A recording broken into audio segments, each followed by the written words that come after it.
재미있는 시사 얘기 맘새 시사 오늘의 순서 시작하겠습니다. 오늘도 여전히 김엄마와 신민정 평론가 두 분과 함께하겠습니다. 어서 오십시오. 반갑습니다. 네, 반갑습니다. 일주일 동안 잘 지내셨습니까? 예. 예. 얼굴이 좀 푸석푸석하지 않았습니까? 간밤에 악몽을 꿨습니다. 아 무슨 악몽 악몽을 꾸셨는데요? 꿨어요. 아 세상에. 악몽도 어떻게 이런 악몽을 꾸나. 네. 옆자리에 아내가 자고 있는데 이런 악몽을 다 꿨습니다. 아 뭐 좀 수상한데. 저 꿈을 꿨는데 주로 이제 먹고 사는 일이 방송업 아닙니까? 아 그렇죠. 예. 근데 제가 어떤 여성 작가하고 바람을 핀 거예요. 여보세요. 여러분, 아니 이 분명히 얘기했고 난 그런 적이 없었어요. 한 번도. 난 그런 그냥 삶을 꿈이에요? 살지 않았습니다, 여러분. 네. 예. 그 꿈이에요, 꿈. 어디까지나. 방송 작가하고 바람을 폈고 동거도 하고 뭐 하여 그랬습니다. 그런데 걸렸어. 걸렸어. 걸렸어. 흥미진진한데요. 예. 그러니까 걸려가지고 펜트하우스보다 더 이제 흥미진진한데요. 아내가 알아버려가지고 어떻게 했어요? 정말 어마어마한 고통의 시간을 가졌는데 아내가 마침내 정말 예수 그리스도의 사랑으로 용서를 해줬습니다. 오. 용서를 해준 그 와중에 저는 제가 또 대학 교수님이시잖아요. 그렇죠 초빙 네. 교수인데 조교하고 또 그새 또 동거를 아 하고 뭐 있는데 하시는 거?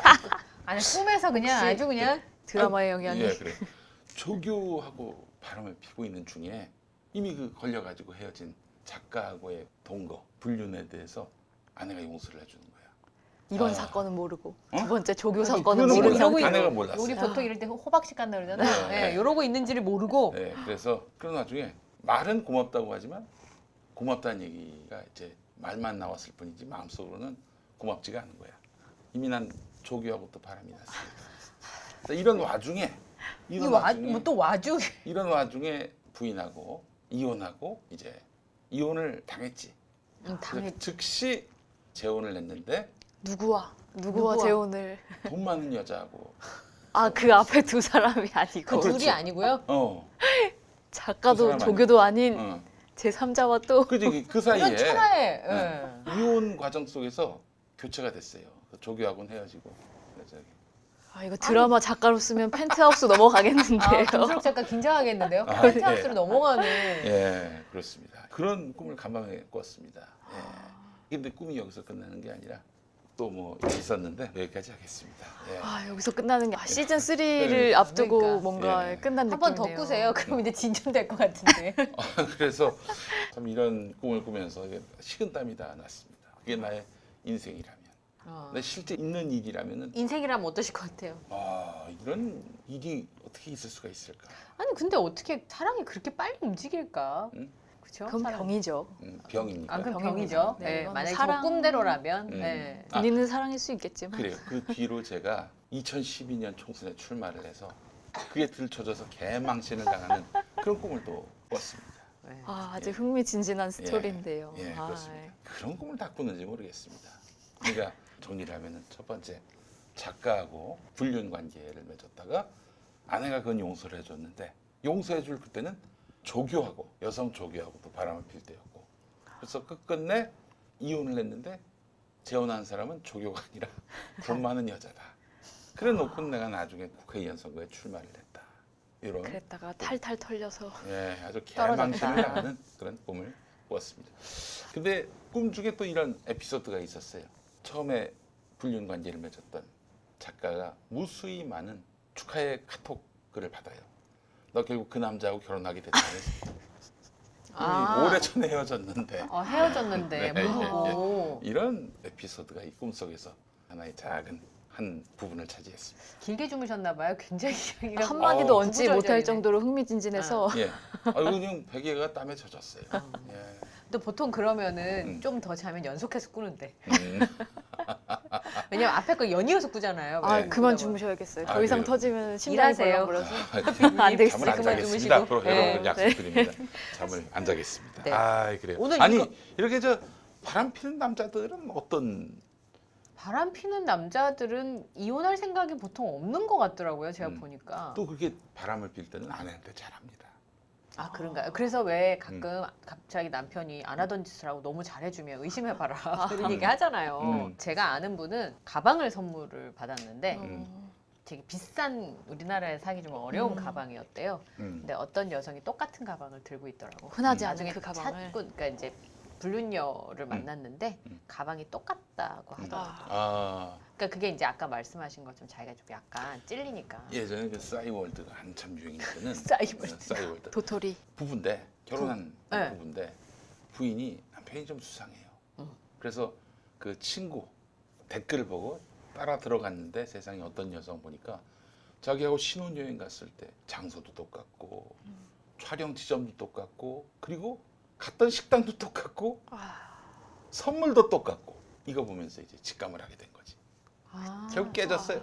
왜냐하면 이게 남자분들이 한 사람이 할 수 있는 상상력이라고 하는 게 그래. 네. 비슷비슷하니까 그 얘기 들으니까 저는 황석정 씨 얼마 전에 인터뷰한 얘기 보셨어요? 황석정 씨가 황석정이 첫사랑하고 누구야? 그 배우이신데 네. 첫사랑하고 헤어졌는데 보니까 음. 첫사랑이 어느 날 양복을 입고 왔더래요. 음. 그래서 이제 그러면은 어디 갔다 하니까 결혼식을 갔다 왔다는데 그게 자기 결혼식이었던 거예요. 그래요? 네, 보통 본인이 연극을 하고 있을 때 연극을 그만뒀으면 좋겠다고 해서 연극까지 그만두고 그 남자분한테 맞췄는데 알고 보니까 자기 결혼식을 갔다 오고 그리고 결혼 관계를 유지하면서도 자기와 연인 관계를 가져갔던 걸 나중에 알았다고 하더라고요. 그래서 그 이후로 실어증이 와서 실어증. 네, 아. 너무 충격을 받았고 그리고 그 사람이 자기 후배하고 자주 만났는데 자기 후배하고도 바람이 나서 그러니까 인간관계를 다 파탄을 시켜버린 거죠.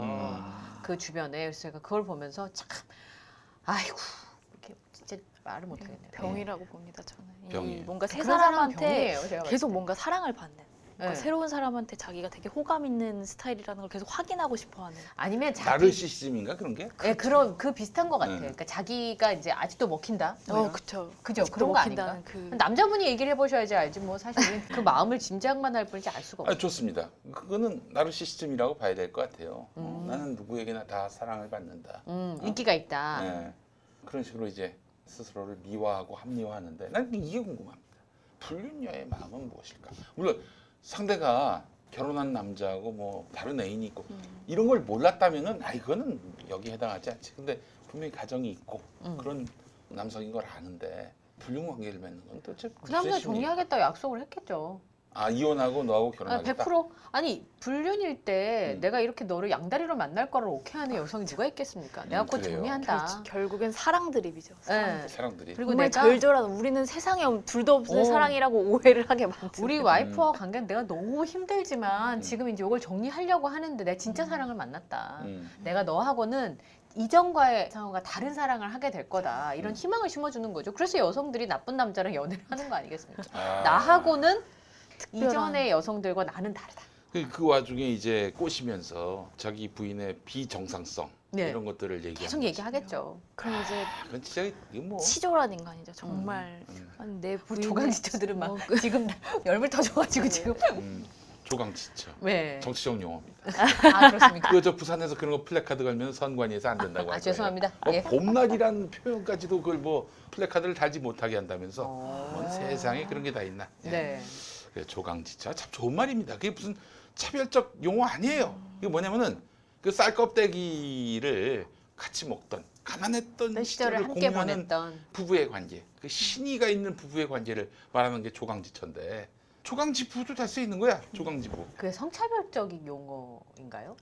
처가 들어가서 아 처가 뭔가 들어가서. 이 죄송합니다. 제 옛날 사람이라 가지고. 남편을 그러니까 앞쪽부터 높이 남존 하늘처럼 여비와 높이 비슷한 뭐 느낌을 그런 가지고 식으로 있다는 이해하는 거죠. 경향이 제가 그런 게 좀 떨어져가지고. 그게 뭐 난 전혀 동의가 안 되는데. 아니 어려운 시절 같이 지냈던 부인, 어려운 시절 같이 보냈던 남편. 그게 뭐 불을 처로 바꾸면 되지. 처를 또 부로 바꾸면 되는 거고.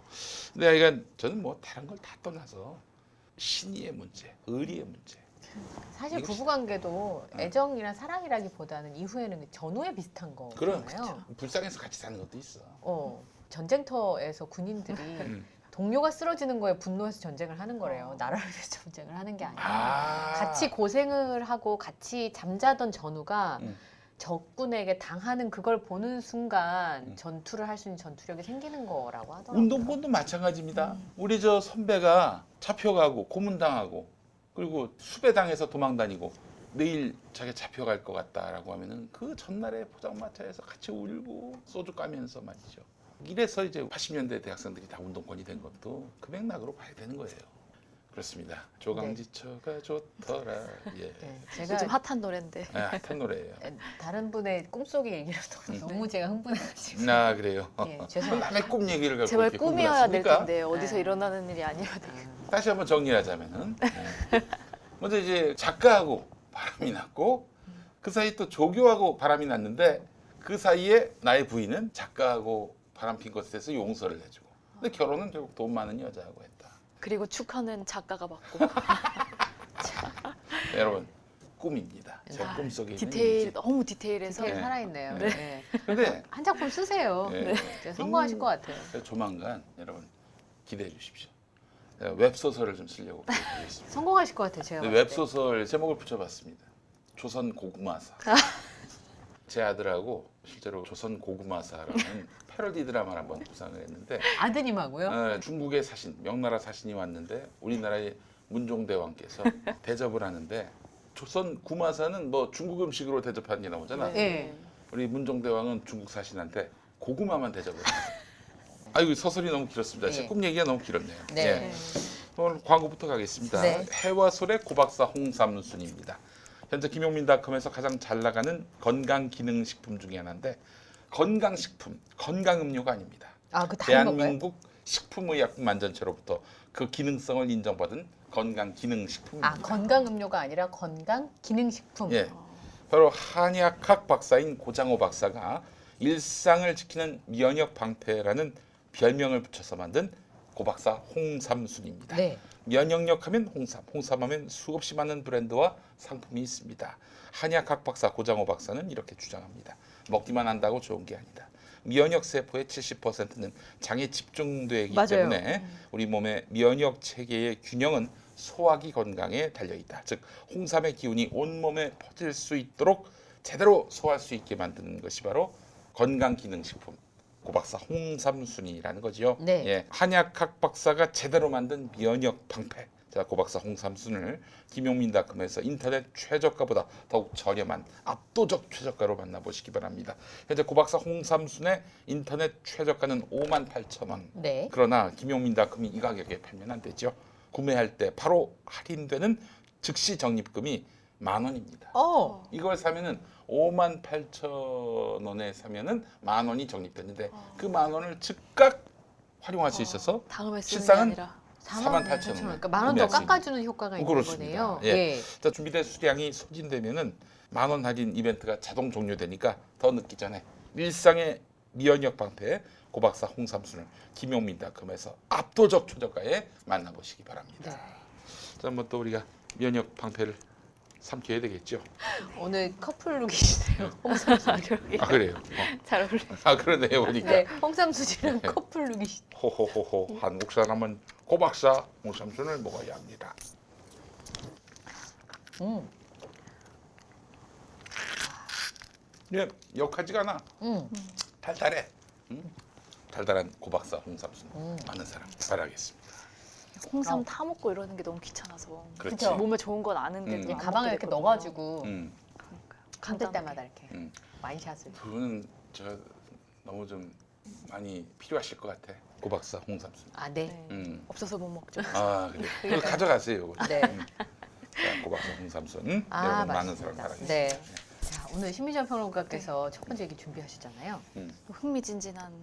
흥미진진하다고 하기엔 너무 슬픈 이야기가 나왔습니다. 아, 그러면 김엄마의 꿈보다 흥미진진합니까? 그만큼 흥미진진한 스토리가 실제로 벌어졌는데요. 실제로. 전 꿈이었는데 이쪽은 실제입니까? 실제로? 네, 박형준 후보에 관한 아 내용입니다. 그래요. 박형준 후보가 성추문을 거짓 증언 교사했다. 성추문 그러니까 만들었다는 거예요? 네, 성추문을 거짓 증언하도록 돈을 조작. 주고 시켰다라는 음. 증언이 나왔습니다. 아, 네. 이게 2012년 총선 당시에 박형준 후보 측으로부터 5천만 원을 받고 당시 경쟁자였던 유재중 전 의원에 대해서 성추문을 거짓 증언하는 걸 시켰다라는 증언이 나왔어요. 네. 이 폭로 당사자가 최초로 부산 일간지 국제신문과 인터뷰한 내용을 좀 살펴보면 당시 좀 정황이 어떤 정황이었냐면 2012년 19대 총선을 앞두고서 이제 부산 수영구 공천 자리에서 이 박형준 후보와 당시 구청장이던 유재중 의원이 맞붙습니다.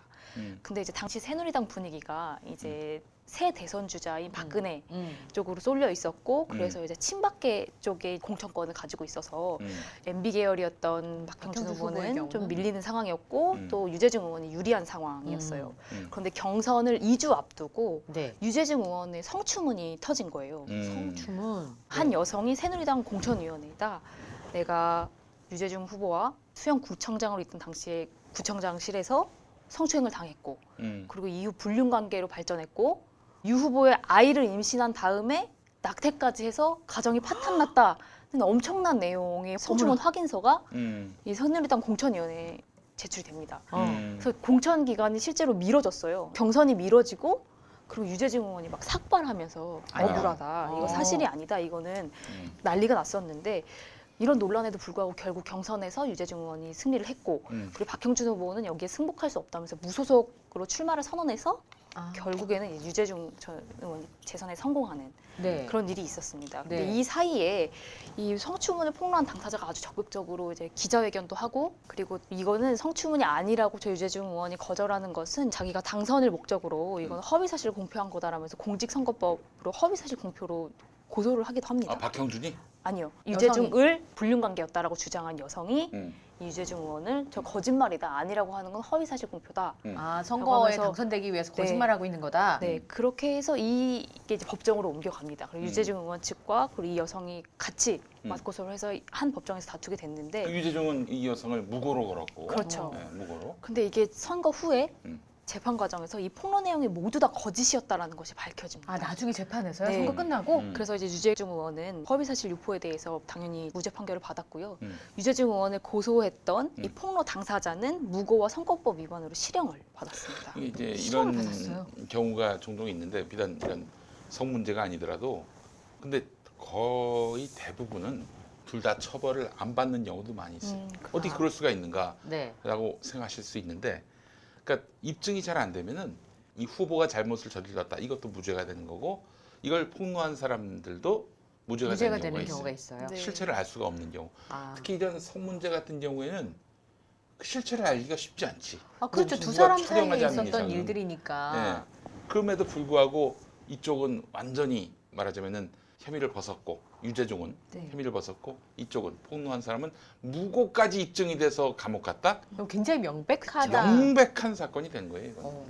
근데 이 폭로 당사자가 얼마 전에 이 박형준 후보 측으로 사실은 5천만 원을 받고서 내가 거짓 증언을 한 것이다라고 밝혔어요. 그리고 이 폭로 당사자와 함께 실형을 받은 사람이 있는데 이 폭로 당사자가 초등학교 학생의 학부모회 회장이었을 때 총무였던 사람. 이 총무였던 사람이 두 사람이 같이 이 무고죄로 실형을 받습니다. 근데 이 사람이 한 사람을 소개시켜줘서 김 씨라는 사람을 소개시켜줘서 이 세 사람이 급격하게 친해지는데 네. 알고 봤더니 이 김 씨가 조현 씨의 측근이었다는 거죠. 음. 그러면서 아. 김 씨를 소개시켜줄 때 생활에 많이 도움이 될 거야라고 뭐 얘기를 하고 음. 실제로 이제 뭐 샤넬백도 받고 아. 뭐 이분이 이 폭로 당사자가 부동산 중개업을 하고 있는데 아파트 매물 같은 거 이런 것도 소개를 많이 해주고 해서 실제로 도움을 받았다고 해요. 그런데 결국에는 옆에서 이걸 써도 되는 거야? 이런 일이 어떻게 가능해? 막 이런 추측들이 난무하는데 알고 봤더니 박형준 후보 사무실로 가서 아무것도 모른 채로 가서 자리에 앉았는데 종이에 이미 내용이 써져 있었고 그런 어떤 일이 있었고 뭐 내가 아이를 가졌다가 낙태를 해서 가정이 파탄났고 하는 내용이 쓰여져 있었고 사인만 하면 되는 상황. 그래서 이 폭로 당사자가 놀래서 이 소개시켜준 이유 씨 학부모의 총무였던 사람하고 딴 쪽으로 가서 딴 방으로 가서 이걸 써도 되냐고 했더니 이거는 어차피 공천 과정이 경선에서만 사용될 것이기 때문에. 거기 때문에 너는 전혀 지장을 안 받고 그냥 사인만 사인만 하면 된다. 그러니까 이건 내부용이다. 절대 밝혀질 일이 없다라고 계속 부추긴 거죠. 어떻게 이게 내부용이 될 수 있어요? 그래서 결국엔 이 사람이 술도 한잔 했고 그리고 분위기에 못 이겨서 사인을 했는데 이제 그날 이걸 쓰러 간 날 박형준 후보와 조현 씨를 만났다는 거예요. 그 자리에서 아무것도 모르고 내가 이걸 쓸 줄도 모르고 네. 사무실 들어갔는데 어려운 결단을 내리셨습니다. 마음고생이 심하셨을 텐데 큰 결단을 내려주셔서 고맙다라는 인사를 받았다고 해요. 근데 이 확인서를 쓰기 전이라 이게 무슨 인사지 하고서 넘어갔는데 그러고 나서 들어갔더니 그런 확인서가 작성이 돼 있었던 거죠. 인사를 받을 땐 몰랐다가. 네.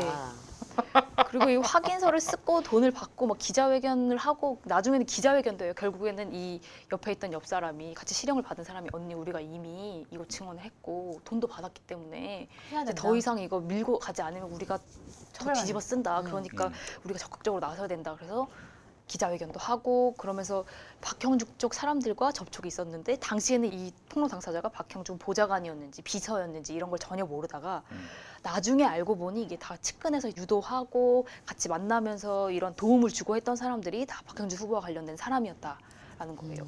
계속 잡아떼고 있어요. 박형준 의원은 전혀 알지 못한 상황이다. 근데 이분이 아주 구체적인 증언을 했어요. 폭로 당사자가 몇 번 만났는데 3번 정도 만났고 한 번은 커피도 한잔 하면서 폭로 당사자에게 아들이 뭐하냐라고 해서 우리 아들 이제 자랑을 하고 싶어서 우리 아들은 모형을 잘 만든다 그랬더니 그러면 모형을 하나 만들어 달라고 의뢰해서 광안대교 모형을 만들어서 박형준 후보 사무실에 전시도 했다라는 거예요. 그러니까 모른다고 잡아뗄 수 없는 정황인 거죠. 그런데 더 수상한 부분이 있어요. 뉴스타파가 이 검찰의 수사 기록을 입수를 했어요. 네. 그래서 살펴보니까 검찰 수사 기록에 이미 박형준 아내가 계획한 것으로 보인다라는 내용이 있는 거예요. 아, 검찰의 수사 기록에. 검찰의 수사 기록에. 그리고 이 검찰이 폭로자 당사자와 그리고 폭로자를 도와준 조력자 유 씨, 그러니까 이 총무 학부모의 총무였던 이분, 이 두 분, 그리고 박형준 후보의 아내 조연 씨, 그리고 박형준 캠프 관계자들의 통화 기록과 기지국 위치들을 아주 상세하게 조회를 해서 어떤 날 누가 어떤 동선으로 만나서 어떤 대화를 나눴는지까지 아주 세밀하게 파악을 합니다. 그리고 이걸 파악한 내용을 가지고 시나리오라는 18쪽짜리, 18쪽짜리 문건을 작성을 했는데요. 이 문건이 검찰이 법원에 제출한 증거 기록에도 포함이 돼 있습니다. 네. 그런데 이 문서에서 한 가지가 또 들어가 있어요. 유재중 전 의원을 지지하는 사람들, 당시에 그러니까 이 폭로가 거짓일 것이라고 확신했던 사람들이 폭로 당사자의 집에 찾아와서 설득을 하려고 하는 거 정말 있었던 일이냐, 왜 그러냐. 그랬더니 조연 씨 측근과 박형준 캠프 관계자들이 이 김 씨를 피신시킨 정황도 검찰이 이미 파악했다는 거예요. 그런데 이 시나리오라는 제목으로 이런 내용을 다 파악해서 문서로 작성해서 증거로 제출까지 했으면서, 그러니까 정치 공작이라는 상황이다라는 걸 상당 부분 파악해서 법원에 증거로 제출했으면서 왜 구체적인 배후를 더 수사하지 않았는가 하는 점은 충분히 우리가 의문으로 가질 만한 부분이 아닐까. 검찰이 뭐 봐준 거지 뭐. 유재중 의원이 실제로 이 검찰이 제대로 수사를 하지 않았다라고 주장하고 있는 최근에. 상황이에요. 최근에. 그런 얘기하고 있어요. 아니 뭐 예를 들어서 다른 당이었다면은 좀 더 들여다볼 여지가 사실 정치적으로 이제 볼 수도 있겠습니다만 같은 당에서 벌어진 네. 일 아니겠습니까? 그러니까 이제 그 유재중과 근룡관계였다. 폭로를 했던 시점이 언제라고요? 폭로를 했던 시점 2012년입니다. 2012년. 경선을 앞두고 김용민이가 출마했던 그 시기였네요. 네. 2010. 예. 그러면 그때는 3월, 4월 2012년 경선 당시니까 그쯤 됐을 겁니다. 그쯤 됐을 거예요. 그때의 정치적 맥락을 한번 살펴보죠. 2012년 총선 당시에는 이명박이 집권하던 시기였지만은 그러나 당권은 완전히 박근혜한테 그렇죠. 넘어갔고 네. 그래서 심지어는 박영준 씨라고 아시죠? 지식경제부 차관했던 예, 왕 그 차관. 그죠. 이상득 15년 네. 보좌관했던 아주 왕 보좌관, 왕 차관 그 사람도 그때 공천을 못 받았어요. 아 맞아요, 못 받았어요. 왜 못 받았느냐? 이명박 정권은 그때 청산 대상이었습니다.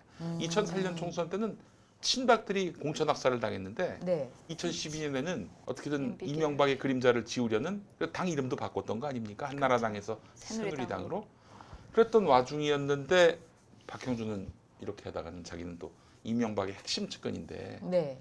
나도 공천을 못 받을 수 수 있겠다 있겠다. 이런 판단, 두려움 이런 걸로 해서 판을 엎어버리기 위해서는 이런 공작이라도 벌여야 되지 않겠는가라는 부상을 한 것은 아닌지 하는 그런 의심을 갖게 됩니다. 네. 아, 이게 정말 사실이 지금 증언하신 분이 있으니까 어느 정도는 사실관계가 확인된 게 아닌가 저는 이렇게 보는데요. 이게 지역구 경선에서 이런 사주가 있었을 정도면 이분이 더 큰 선거를 준비할 때 어떤 일을 못 하겠는가 하는 그런 마음이 들어요. 네. 이번 거짓말은 내가 성공했다. 다음 거짓말도 성공했네. 그럼 더 큰 거짓말 해야지. 바늘도둑이 소도둑이 되는 거예요. 근데 재판 당시 이 여성의 변호사도 박형준 후보 네, 측에서 그렇죠. 소개해줬다. 그러니까 왜 그러면 이제 왜 그때 재판을 받을 때 그런 걸 밝히지 않았냐라는 이제 얘기도 있고 또 그리고 왜 하필 지금이냐라는 뭐 여러 가지 얘기들이 나왔어요. 그런데 당시에 이분을 변호해주던 변호인을 박형준 후보 측에서 대줬고 그리고 5천만 원을 그쪽으로부터 받았다는 것을 말하면 자기 형이 더 커지는 줄 알고 그리고 자기만 이렇게 자기를 소개시켜준 그 유 씨, 그 총무만 처벌을 이렇게 강력하게 받을 줄 몰랐던 거죠. 그 생각을 못했던 그리고 거예요. 우리 둘만 큰 처벌을 받았다더라라는 것을 알고 난 뒤에는 우리 둘이 실제로 이거를 사인을 했고 돈을 받았기 때문에 우리 둘만 처벌을 받았나 보다라고 생각했지 왜 그 이후로 더 수사가 이루어지지 않았는지 이런 것도 다 생각을 못 하다가 네. 결국에는 이제 최근에 이제 이분이 이 사건과는 상관없이 이혼을 했었는데 네. 이혼한 상태에서 자녀한테 전 남편이 전화를 받는 거죠. 2012년에 엄마가 무슨 짓을 한 건지 모르겠다. 우리 가족 신상이 다 털리게 생겼다라는 얘기를 듣고 이제 이 전 남편은 아이들에게도 이제 엄마와 연락을 하지 말아라. 네. 그래서 완전히 인연을 끊고 살다가 이 소식을 이제 전 남편이 10년 만에 전 부인과 연락하게 돼서 알고 봤더니 내가 그걸로 무고로 실형을 살았다라는 것을 얼마 전에 알게 됐고 전 남편이. 네, 실형을 살게 됐다라는 걸 알게 된 순간부터 전 남편이 이상하다라고 생각해서 전 부인에게 캐 물어봤던 거죠. 그랬더니 실제로 이런 어떤 이 정치 공작으로 보이는 그런 일들이 있었고 그 안에서 자기 전 부인이 피해를 입은 것으로 보인다라는 이제 증언이 나오기 시작을 한 거죠. 네. 자, 선거 때 되면은 뭐 온갖 일들이 다 벌어집니다. 전라북도 쪽에 있는 어떤 지방에서 이런 일이 있었어요. 선거를 거의 임박한 상황에서 어떤 후보가 있는데 그 후보를 낙선시키기 위한 목적이었겠죠. 네.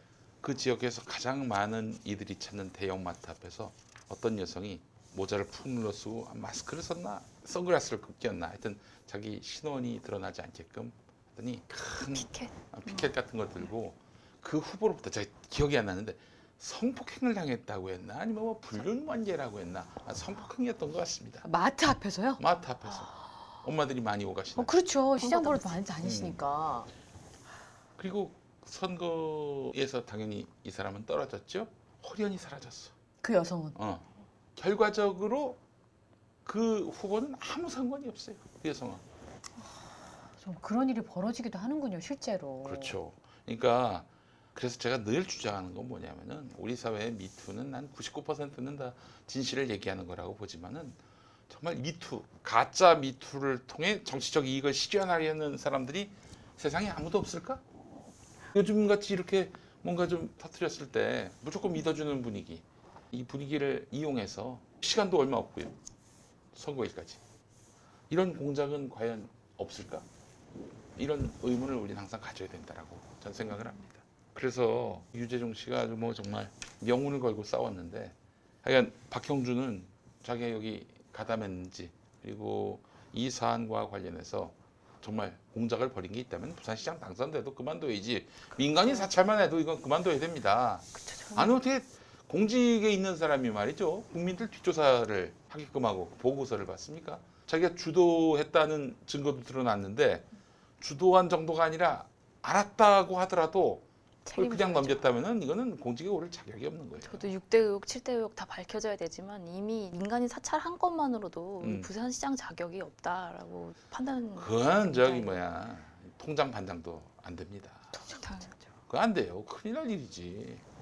사람에게 권력을 쥐어줘 봤을 때 그 사람이 어떻게 변하는지를 보고 판단하면 됩니다. 그거를 정말 국민이 나에게 맡기신 어떤 권력이다라고 생각을 하고 청지기처럼 그렇게 잘 수행하는 사람들이 있는가 하면은 그때부터 이제 본질이 드러나는 사람들이 있죠. 권력을 손에 쥐었을 때. 근데 후자가 훨씬 더 많죠. 후자가 뭐 네. 99%라고 봅니다. 그러니까 전자를 찾을 수 있으면 참 행운인 거죠, 정치계에서. 저는 이제 그런 생각이 드는데 어쨌든 지금 박형준 후보 측에서는 뭐 잡아떼고 있죠. 전혀 모르는 사실이다라고. 근데 박형준이 얘기해야 됩니다. 박형준이 나는 관계없다, 나는 모른다 이렇게 얘기를 하면요.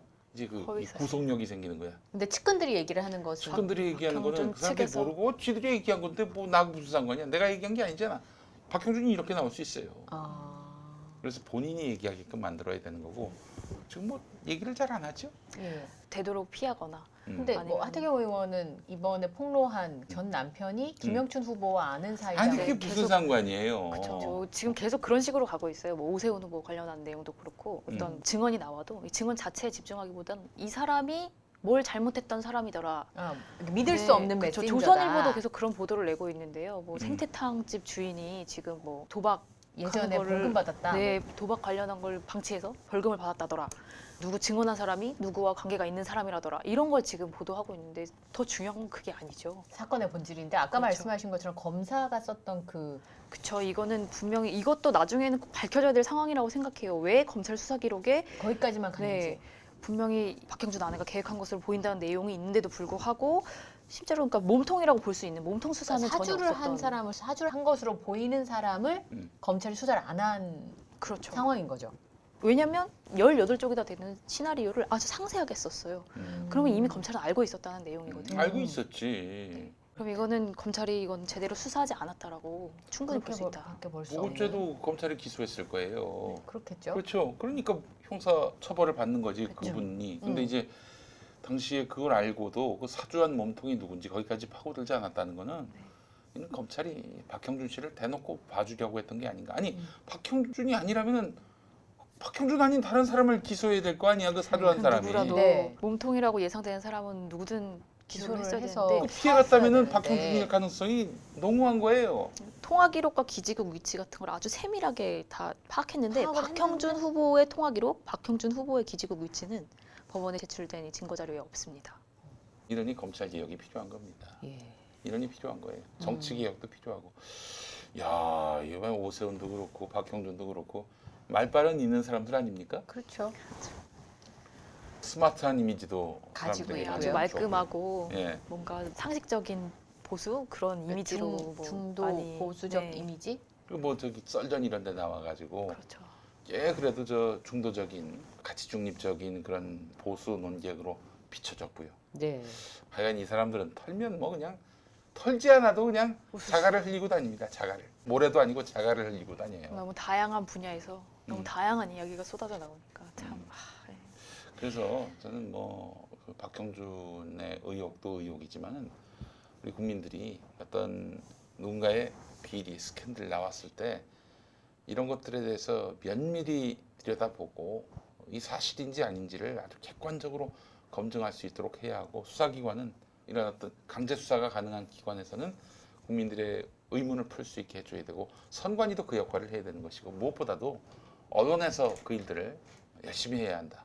방금 전에 포털을 봤는데 지금 기사 올라와 있는 건 단독으로 생태탕집 주인이 벌금을 먹은 적이 있다 도박과 관련해서 그리고 도박과 관련해서가 아니라 도박을 방조한 그게 자기 가게에서 예전엔 요식업이라고 했는데 요즘에는 이제 식사업이라고 하더라고요. 아, 식사업이라고 하는 네. 식사업에 종사하시는 분들, 이렇게 식당 운영하시는 분들 얘기는 아니 무슨 땡땡 가든 도심이 아닌 외곽의 땡땡 가든 네. 이런 데면 뭐 팔알은 다 그런다는 거예요. 10년 10년 전 내곡동이면은 뭐 당연히 지역 거기는 뭐 주변에 개발도 안 되고 그랬을 테고 오는 손님들이 그 근처에 국가정보원 직원들 아니면 주민들인데 네. 주민들이 특히 겨울 같은 때 할 게 뭐가 있어. 뭐해서 이거 하는 거지 뭐. 거의 대부분의 식당들이 다 그런 공간을 빌려준다고 하더라고요. 심지어는 그 정도가 아니야. 밥을 기다리는 와중에도 이걸 한다는 거지. 뭐 그런 사람들 보고 나가. 이 사람들 말이 몇백만 원 벌게 이렇게 할 거야? 나가. 다 동네 주민들을 상대로 그렇게 영업하는 장사가 식당인데 좀 어려운. 그런 약점을 또 알아내가지고 이 사람은 나쁜 사람이다라고 스피커를 공격하는 네. 수법. 이게 바로 조선일보의 전형적인 수법입니다. 조선일보 단독으로 낸 이 기사들만 지금 포털에 올라가 있어요. 메시지를 공격하는 게 아니라 메신저를 공격하는 이 행태. 조선일보의 오랜 아주 수법입니다. 치졸하고. 치졸합니다. 예. 그렇다고 뭐 도박 방조가 좋은 일이다, 뭐 불가피한 일이다 이런 말씀을 드리는 건 아니지만은 아니 이 사건과 관계없는 이 증언과 대체 무슨 관련이 있습니까? 본질과 무관한 이야기로 왜 그 메신저를 흠집내려고 하는 건지 참 이해를 할 수가 없습니다. 그래요. 하여튼 뭐 우리 주민들 특히 그 유권자분들이 현명한 판단을 하시리라 생각은 들고요. 언론이 안 할 때 우리 같은 스피커들, 유튜브들이 이런 얘기를 해야지 뭐. 그럼에도 불구하고 뭐 부활한 MB 엊그저께 부활절이었어요. 아, 그렇죠. 예. 사망 권세를 이기시고 우리 MB가 부활하신다면은 참 너무 암담합니다. 지금 밈이 돌고 있습니다. 밈이 돌고 있어요. 강에서 이렇게 MB가 올라오는 그렇습니까? 강물에서 이렇게 4대강 현장에서 이렇게 올라오고 있어요. 올라오는 밈이 돌고 있습니다. 네, 그래요. 아유, 참. 네. 오늘 이제 그 의혹을 들었는데 음. 아까 말씀하신 것처럼 크게 보도가 되지 않는다는 네. 측면, 물론 이제 보도가 나오기는 합니다만 저렇게 음. 이제 심민정 평론가가 설명해 주신 것처럼 상세하게 얘기가 되지 않으니까 사실 기사를 봐도 정체를 분명하게 알기는 좀 어려웠었는데 심민정 평론가가 설명을 해주시니까 이렇게 순차적으로 이해가 좀 되네요. 반드시 보도가 돼야 될 내용들이 보도가 안 되고 있는 거죠. 네. 아까 저는 그 검사가 이제 그렇게 썼다, 네. 18쪽을. 그리고 음. 거기에 박형준 후보의 현재 아내가 계획한 그랬을 것으로 것으로 보인다. 보인다라고 하는 얘기가 있다. 이런 부분들은 사실 보도가 돼야지 되지 않나. 유권자의 알 권리를 언론이 예, 알 권리적인 침해하고 측면에서. 있어요. 네. 그리고 이제 반대쪽에서 사실이 아니라고 하면 충분히 반론을 네. 제기를 하면 실을 되는 수- 것이고. 실을 수 있죠. 자, 박형준 씨, 뭐 카타부터 좀 얘기해 보세요. 이 일이 당신 사주에 의한 일이었습니까, 아니었습니까? 그래야 수사에 들어갈 수 있으니까 계속 이런 어떤 여러 그 스캔들을 꼬리처럼 달고 다닐 겁니까? 광명 세상으로 나오셔서 얘기하십시오. 이 가짜 미투 사주 본인이 했는지 안 했는지. 예. 알겠습니다. 오늘 맘스시사 이야기를 좀 나눴는데요. 답이 없네요, 아직. 물으셨는데, 그죠? 네, 그렇죠. 아마 시민들이 응답하시지 않을까. 예, 저는 시민들이 대답이 안 나오면은 법적 책임을 질 수 있는 대답이 안 나오면은 투표로서 말씀해 주세요. 네. 알겠습니다. 오늘 맘스시사 1부 마치고요. 2부에는 좀 더 색다른 얘기를 좀 나눠보도록 하겠습니다.